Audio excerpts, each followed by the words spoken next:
नमस्कार दोस्तों, आप सभी का रानी एडिटोरियल में हार्दिक स्वागत है। आज मैं आपको 24 मार्च का एडिटोरियल पढ़ाने जा रहा हूं। अगर वीडियो आपको अच्छी लगे तो लाइक और सब्सक्राइब करें। अब हम चलते हैं अपने टॉपिक की ओर।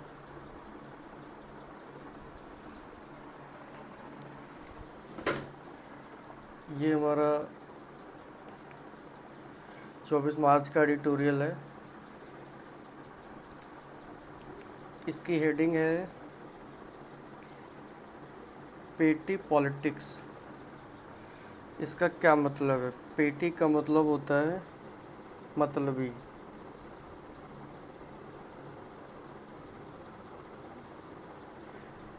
इसका पूरा मतलब हुआ मतलबी राजनीति। अब आगे लिखा हुआ on the delimitation issue. Delimitation का मतलब होता है सीमांकन करना या परिसीमन करना, और आगे कामा लगा के दिया गया हुआ है द सेंसस।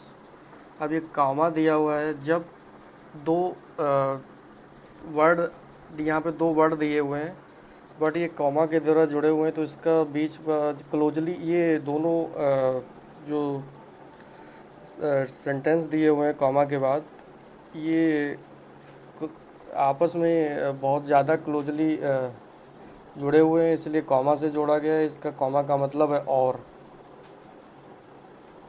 तो इसका मतलब हुआ परिसीमन मुद्दे और जनगणना पर। परिसीमन मुद्दे और जनगणना पर। अब हम आगे चलने से पहले परिसीमन या डिलिमिटेशन क्या होता है इसको समझ लें। कई राज्यों में जनगणना मतलब हुई नहीं है, लेकिन इससे ये पता चला हुआ है कि पॉपुलेशन जो है वहाँ की कुछ ऊपर नीचे हुई है, जिसमें जो लोकसभा और राज्यसभा में जो लोकसभा और विधानसभा की जो सीटें हैं उनका पुनर्निर्धारण किया जाता है इसके द्वारा, डिलिमिटेशन के द्वारा। ये हमारा संवैधानिक एक प्रक्रिया है, तो उस पर बोला गया है। अब आगे चलते हैं। यहाँ दिया हुआ है डीलेइंग। डीलेइंग का मतलब है ये हमारा जीरंड है। जीरंड से हमारा स्टार्ट हुआ है। इसका मतलब हुआ देरी करना। किस में देरी करना? सेंसस, जनगणना में देरी। इसका मतलब हुआ जनगणना में देरी करना। अब ये वर्ब है, एड्स करता है। इसका मतलब है बल देता है किसको?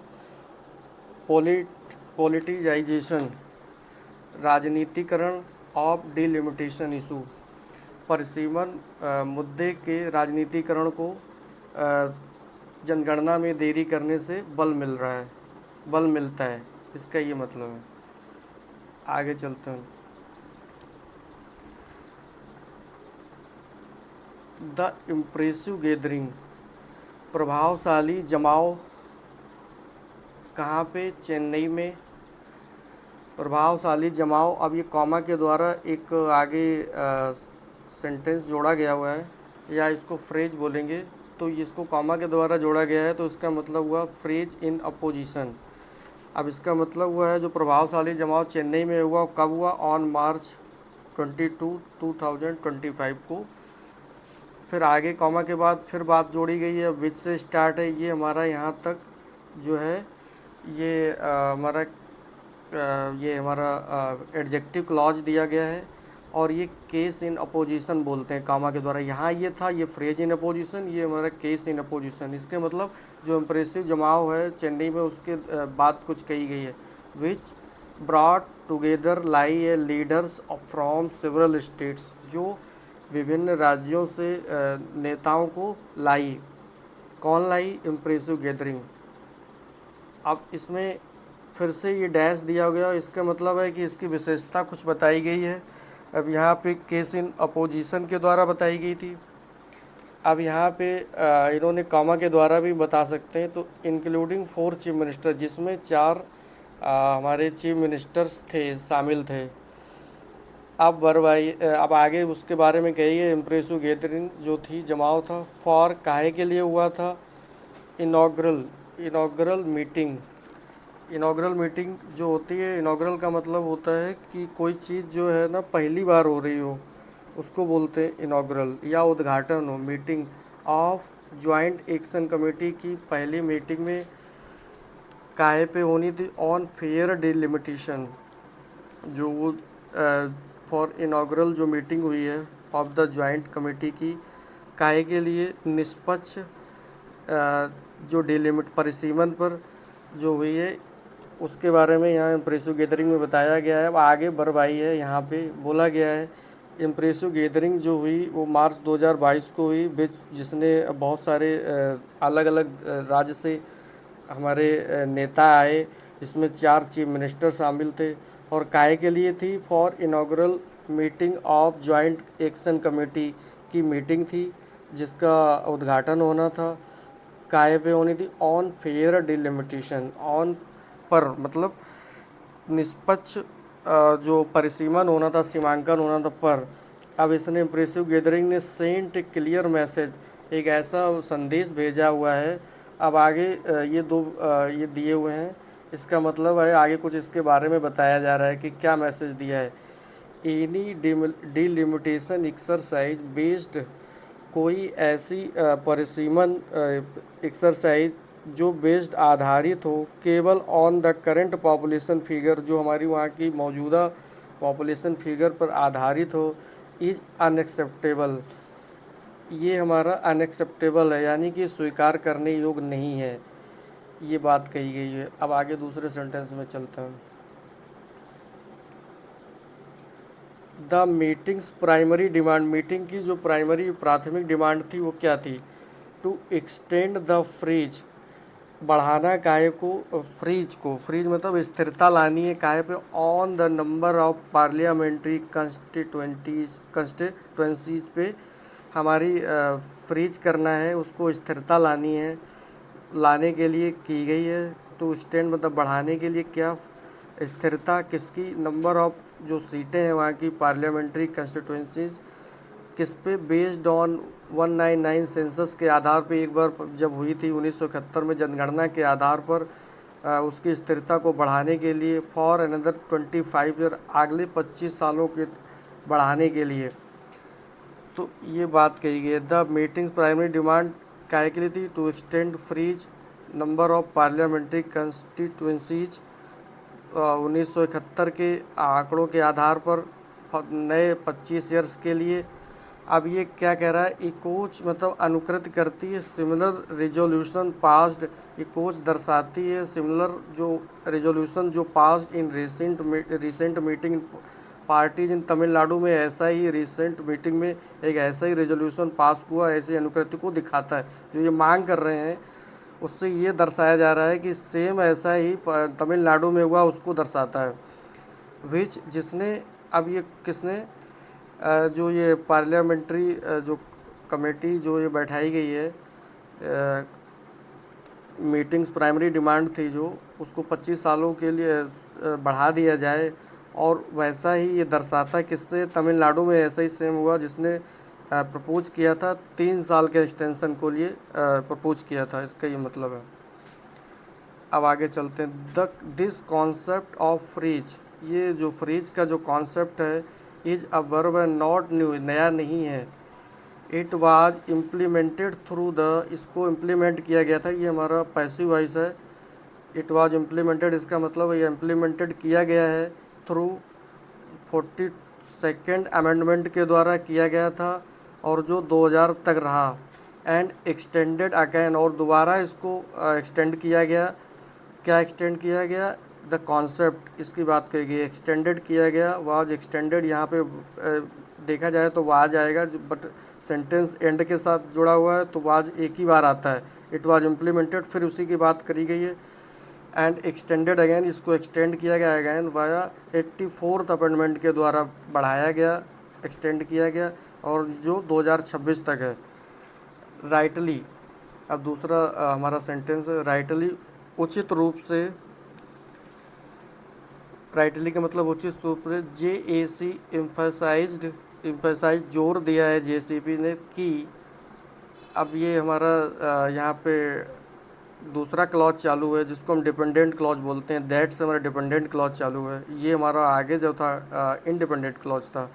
अब कहा है, एम्फोसाइज किया है जेसीपी जे जे जेएसी ने क्या एम्फोसाइज किया है, जोर दिया है कि स्टेट जिन्होंने विच हैव सक्सेसफुली इम्प्लीमेंटेड, जिन्होंने सक्सेसफुली सफलतापूर्वक इम्प्लीमेंटेड की फैमिली प्लानिंग को इम्प्लीमेंट किया, शुड नॉट बी पेनलाइज, जिनको पेनलाइज नहीं किया जाना चाहिए या उनको सज़ा नहीं देनी चाहिए। काहे कि with reduced parliamentary representation, with उनको कम सीटें करने के रिप्रेजेंटेशन के साथ, ये रिड्यूस्ड मतलब होता है कम हुए पार्लियामेंट्री रिप्रेजेंटेशन के साथ सज़ा नहीं देनी चाहिए। मतलब उनको ये सज़ा नहीं देनी चाहिए कि जिन्होंने सक्सेसफुली फैमिली प्लानिंग को इम्प्लीमेंट किया था। फैमिली प्लानिंग का मतलब ये होता है कि कुछ राज्यों द्वारा फैमिली प्लानिंग को इम्प्लीमेंट किया गया था, जिसमें क्या होता है कि बच्चों की संख्या और उनके बीच का अंतर कितना होना चाहिए नियंत्रित करना, संतुलन बनाना था।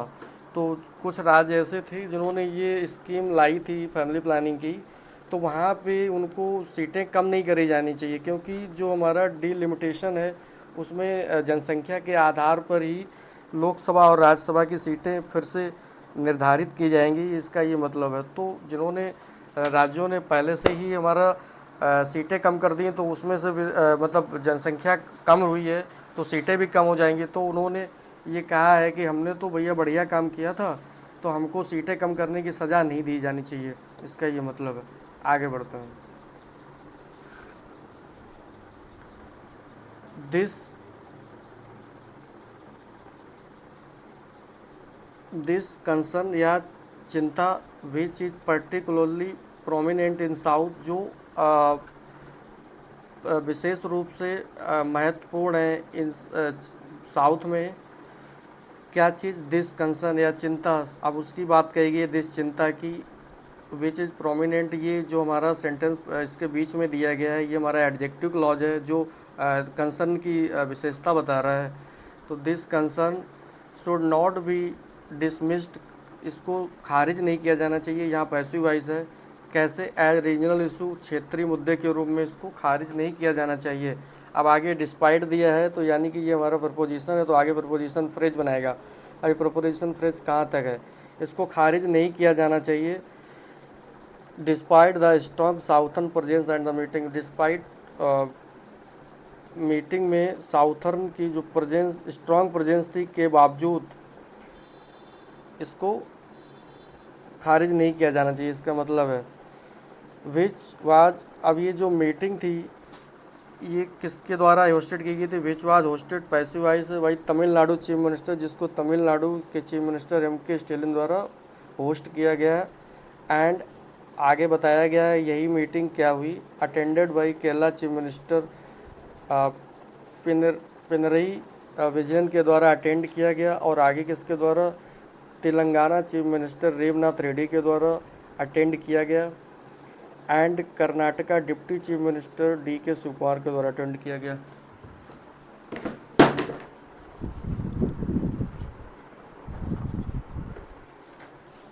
अब आगे है the meeting also saw, meeting ने क्या देखा, पार्टिसिपेशन देखा है, जो उसमें लोग आए थे पार्टिसिपेट किया है। From outside the south, south से दूसरे राज्यों से भी लोग आए, मीटिंग ने ये देखा। इंक्लूडिंग, जिसमें पंजाब के चीफ मिनिस्टर भगवंत मान शामिल थे, एंड उड़ीसा के फॉर्मर चीफ मिनिस्टर नवीन पटनायक शामिल थे। हु, अब इनकी बात हो रही है भगवंत मान और Patnaik, who in online address, जिन्होंने ऑनलाइन संबोधन में री इन्फोर्स द मैसेज, ऐसे संदेश ऐसे मैसेज को मजबूती दी,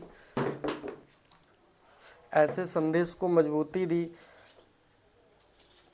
against punishing state for the effective population control measures, reinforce the message against, जो राज्यों को सज़ा दिए जाने, पनिशिंग स्टेट का मतलब है सज़ा दिए जाने वाले state for effective population control measure के लिए, जो राज्यों के अगेंस्ट में जो उनको उन्होंने मैसेज को मजबूती दी, मतलब उनको ये सज़ा दी गई तो उनके अगेंस्ट मैसेज को मजबूती दी गई ऑनलाइन एड्रेस में। It is after a long time, ये बहुत लंबे समय बाद है, दैट की पार्टी जो है अक्रॉस रीजन एंड आइडियोलॉजीज़, जो विभिन्न, अक्रॉस का मतलब है विभिन्न रीजन और आइडियोलॉजीज़ आर यूनाइटिंग, जो एक साथ खड़ी हो रही हैं, विभिन्न रीजन से आई हैं और विचारधारा, आइडियोलॉजीज़ मतलब विचार, विभिन्न विचारधारा से आई हुई पार्टी एक साथ मौजूद हुई। ये पहली बार देखने को मिला। और कहाँ काय पे आई हैं? ऑन सब्सटेंटिव मेजर, प्रमुख मुद्दे, जो प्रमुख मुद्दों पे ये आके पहली बार ऐसा देखने को मिला कि वहाँ पे आके खड़ी हुई हैं। अब ये जो सब्सटेंटिव इशूज़ थे, ये रिप्रेजेंटेटिव डेमोक्रेसी है, ये मतलब बोला गया है, इसकी विशेषता बताई गई सब्सटेंटिव इशू की। रेदर देन, ये जो पार्टी यहाँ पे अलग अलग स्टेट से यहाँ पे आके खड़ी हुई हैं, अलग अलग विचारधारा से इन मुद्दों पे, प्रमुख मुद्दों पे जो खड़ी हुई हैं, रेदर देन फॉर्मिंग, क्या forming? Opportunistic electoral coalition. Opportunistics इसका मतलब होता है मौका परस्त। अपॉर्ट्यूनिस्टिक्स मतलब मौका परस्त, इलेक्ट्रल का मतलब है चुनावी, कोलिशन मतलब गठबंधन को बनाने की बजाय जो ये पार्टीज यहाँ आई हैं, रेदर देन फॉर्मिंग, मौका परस्त चुनावी गठबंधन बनाने के बजाय, दैट लैक्स पॉलिसी कोहेरेंस, जिसमें पॉलिसी कोहेरेंस का मतलब है एक रूपता है,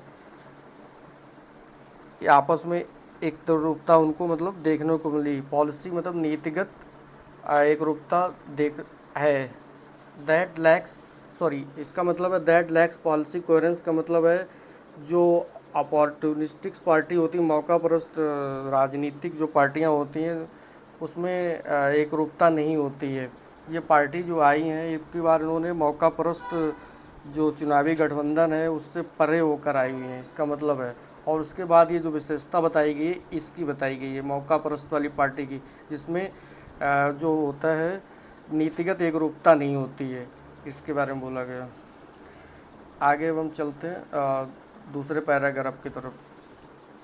द भारत राष्ट्र समिति के, भारत राष्ट्र समिति है वहाँ पे साउथ में, उसके वर्किंग प्रेसिडेंट जो हैं, कार्यकारी प्रेसिडेंट के.टी. रामाराव ने प्रस्तावित किया है, क्या प्रस्तावित किया?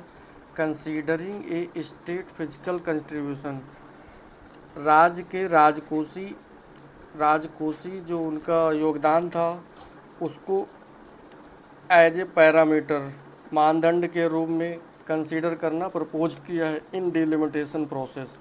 इनके जो भारत राज्य समिति के जो हमारे के.टी. रामाराव प्रेसिडेंट है वर्किंग, उन्होंने कहा है कि डिलिमिटेशन में स्टेट के राजकोषीय कंट्रीब्यूशन के मानदंड के रूप में कंसीडर करना प्रस्तावित किया है। अब ये क्या बोला गया, इन्होंने एक नया आइडिया दिया है कि हम उसके राज्य की जो कंट्रीब्यूशन है उसके आधार पर डिलिमिटेशन करेंगे। और ये आइडिया जो है इन्होंने जो दिया है वो एन आइडिया दैट में हेल्प एड्रेस द कंसर्न, ये आइडिया ऐसा है जो इस चिंता को एड्रेस कर सकता है, मतलब संबोधन कर सकता है ऑफ साउथर्न स्टेट की, जो साउथर्न के स्टेट है उनकी चिंता को एड्रेस कर सकता है ये आइडिया। इन्होंने ये आइडिया दिया है, जबकि डिलिमिटेशन के अंतर्गत बोला गया है कि वहाँ पे हम उसको मतलब जनसंख्या के आधार पर उसकी सीटों को कम ज़्यादा करेंगे, लेकिन इन्होंने ये आइडिया दिया है वहाँ के जो राजकोषीय जो राज्य का कंट्रीब्यूशन को कंसीडर करने के रूप में ही डिलिमिटेशन किया जाए। But it might not make a sense, जिसका कोई मतलब नहीं है। टू प्रेडिकेट को इस मतलब होता है कि किसी चीज़ का अनुमान लगाना, लेकिन यहाँ इसका मतलब है निर्भर करना या संकेत देना। इसका कोई मतलब नहीं है। To make, it is not make any sense, काहे का? टू प्रेडिकेट करना किसको? Decision with long term consequences such a delimitation. ये इतना इसका यहाँ से लेके यहाँ तक का ये हमारा फ्रेज है, नाउन फ्रेज, जिसको हम ऑब्जेक्ट के रूप में रखे हैं। इसका कोई मतलब नहीं है। टू प्रेडिकेट करना या निर्भर करना, डिसीजंस, कौन से decision? With long term consequences such as delimitation, परसीमन जैसे लंबे प्रभाव वाले लंबे लंबे दीर्घकालीन प्रभाव वाले डिसीजन को उन फैक्टर के साथ निर्भर करना का कोई मतलब नहीं है। इसका मतलब ये है जो जो फैक्टर के बारे में बोला गया, जो change from one year to another, जो समय के साथ बदल जाते हैं। इन एनी केस, आगे बोला गया इन एनी केस, कुछ भी हो, the union government must act, आगे काम करना चाहिए, विदाउट डिले, बिना देरी के, टू बिगिन, स्टार्ट करना चाहिए, nation wise consultation, nation wise पूरे विश्व भर की विचार विमर्शता स्टार्ट करनी चाहिए, involving the wide range of party, जिसमें नेशन वाइज जो कंसल्टेशन है उसमें इन्वॉल्व हों वाइड रेंज ऑफ पार्टी, सारी पार्टियां, वाइड रेंज, अलग अलग क्षेत्रों से सारी पार्टियों को उसमें शामिल हों, इसका ये मतलब है। अब आगे बढ़ते हैं। Before initiating the delimitation commission, delimitation परसीमन कमीशन जो है उसको इनिशिएट करने से पहले इट शुड फैसिलिएट, प्रशस्त करना चाहिए, इट शुड किसको, मतलब सरकार को प्रशस्त क्या करना चाहिए, इंक्लूसिव डायलॉग, समावेशी बातचीत को प्रशस्त करना चाहिए, regardless of the next consensus यहाँ इज कंडक्टेड, बिना ध्यान दे हुए, चाहे रिगार्डलेस का मतलब है चाहे जब नेक्स्ट कंसेंसस जो जनगणना है इज कंडक्टेड की जाए।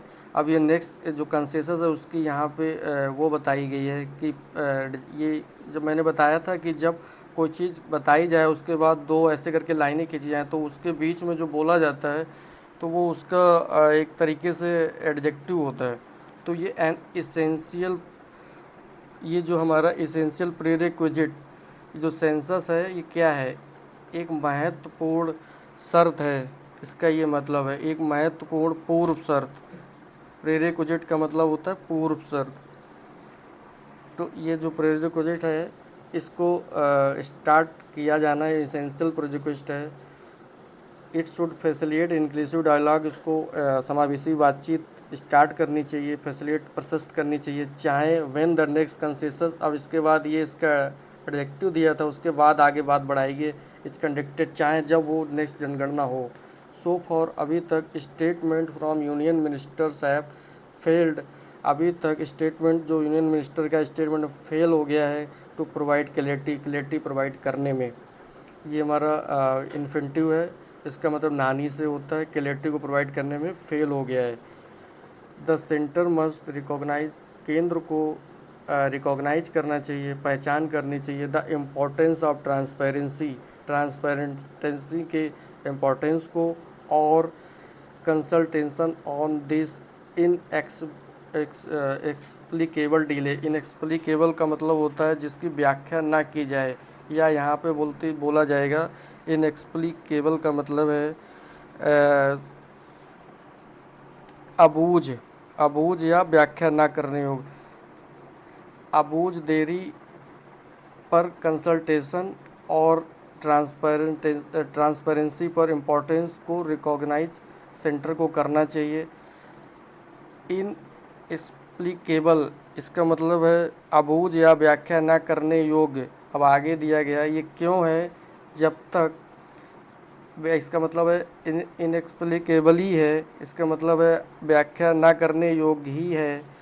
क्यों, अनलेस पेटी पॉलिटिकल, जब तक, पेटी का मतलब होता है मतलबी, पॉलिटिकल राजनीति, कैलकुलेशंस गणित, जब तक मतलबी राजनीतिक गणित, और फैक्टर्ड इन का मतलब होता है फैक्टर करना यानी कि गुणनखंड करना, लेकिन यहाँ इसका मतलब है अलग करना।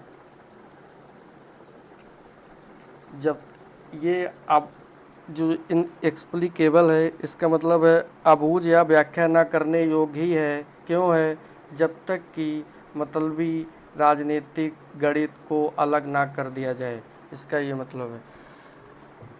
धन्यवाद दोस्तों। अब हम आगे जो इसमें कुछ हमने मीनिंग तैयार किए थे वो आप लोग देख लीजिए।